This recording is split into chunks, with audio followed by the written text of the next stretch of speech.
For more, let's welcome in former New Mexico Governor Bill Richardson. He's also former U.S. ambassador to the United Nations, and he is a key player globally in obtaining the release of people wrongly jailed. Governor, it's great to see you. The Reed family thanked you in their statement, quote, for traveling to Moscow in the hours before the Ukraine war broke out in an effort to win Trevor's release. So it is believed this exchange took place in Ankara, Turkey. What can you tell us about the contours of this arrangement, if anything, and whether it is unusual for the U.S. to swap a convicted drug dealer, this Russian, for an American who was viewed widely to have been unjustly jailed? Well, it's good news because Trevor Reed, he wasn't well. He had several problems with his health. We need to bring American hostages back. I made the case right before the invasion with Russian officials. I was there one day. Let's do this exchange. Yaroshenko for Trevor Reed. He's not well. He's a Marine, wrongfully detained, and it worked. I got to give credit to the Reed family for being public and persistent, and the president. The president made this decision to do the prisoner swap. It's not generally American policy. But the reality is, as somebody private like myself that works on this, you don't get American hostages for free. So I think the president made the right choice. Earlier today, Trevor Reed's parents told reporters they are worried about Trevor's condition. Based on what you know, how concerned should they be? Well, they're concerned. They're right. He went on a hunger strike. He had tuberculosis. The Russian prison conditions aren't the best, even though he's a young man. He's not well, but I think we also have another Marine there, Paul Whelan, and then we've got the basketball player, Brittany Griner. We got to get them out. But the good news is that despite the terrible relationship between the United States and Russia over Ukraine, that we were able to make some inroads in this humanitarian exchange. Maybe we can work and get Paul Whelan and Brittany Griner out. So I am happy. I am hopeful. Governor, you just mentioned something that I want to drill down onto just a bit more. As you mentioned, diplomatic relations between the U.S. and Russia are what can only be described as historic lows. President Biden has said that Putin should be investigated for war crimes and genocide in Ukraine, and yet this was negotiated. Let our audience know how that can be actually done with relations at such a terrible low.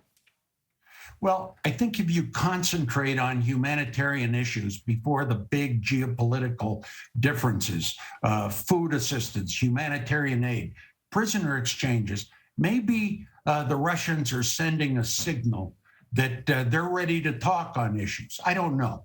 I had a decent response when I was in Moscow, but I'm not taking credit for this. This is the government that agreed on the humanitarian exchange, the swap.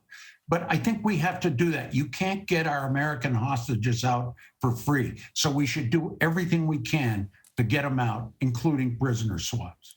And Governor, you mentioned the two other Americans being held in Russia and intense efforts to win their release. Let's go over the names one more time, keep them visible. WNBA star Brittany Griner, held on charges of possibly possessing a cannabis derivative, and a Michigan corporate executive named Paul Whelan, held on what his family contends are absolutely trumped-up espionage charges. How does this swap that we're talking about, Trevor Reed, possibly affect their futures?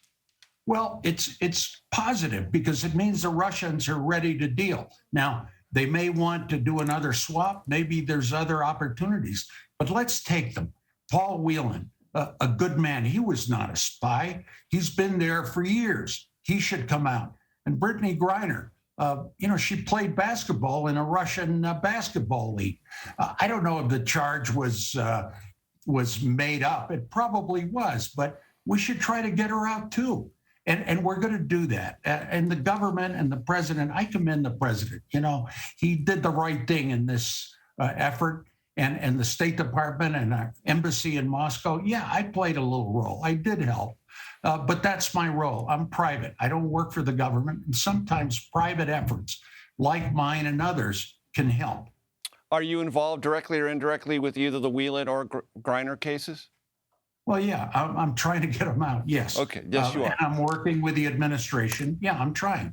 I wanted Whelan out when I was there in Moscow, but I think the better opportunity was Trevor Reed because of his health. But we got to get Whelan out, and his family wants him out.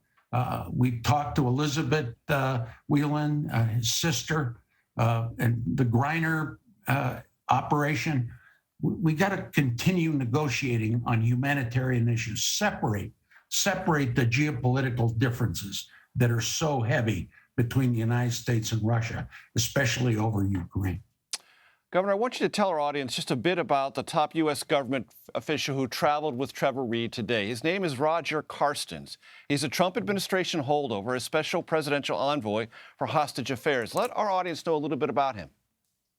Well, he's a Green Beret. He's a veteran. He's good. He's passionate. We work closely with him, our private groups.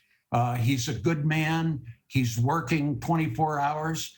And now he's bringing Trevor Reed home in an airplane, a U.S. airplane from Turkey, take him home to his family. Carstens is good. It doesn't matter if you're Republican or Democrat or a Trumper. He's a holdover, but he was kept on because he's good. And he's good at his job, and he's doing a good effort. And one last question, Governor. There have been some in the families of detained Americans, not just in Russia but elsewhere, who have questioned how aggressive President Biden is, or if some of his top advisors, Jake Sullivan's name has been mentioned more than once, possibly are keeping them away from the president because of his noteworthy empathy in the sense that he might cut deals. What is your overall assessment of President Biden's interest and involvement in these underlying questions? Well, the reason Trevor Reed is out is because he agreed to meet with the Reed family about 2 weeks ago. And the Reed family made their humanitarian case. And that was good. So I commend the president. I think the Carstens is good at state. Jake Sullivan and his team, there are a lot of complicating issues with Russia. And the fact that they work with me on a private effort when I went to Russia helped with information. And at the same time, their relentless effort, our embassy in Moscow, we got to give our officials a little credit. And I'm doing that. Very good. Governor Bill Richardson, always a pleasure to see you, especially on a day like today. Thanks so very much for your time. Thanks, Major.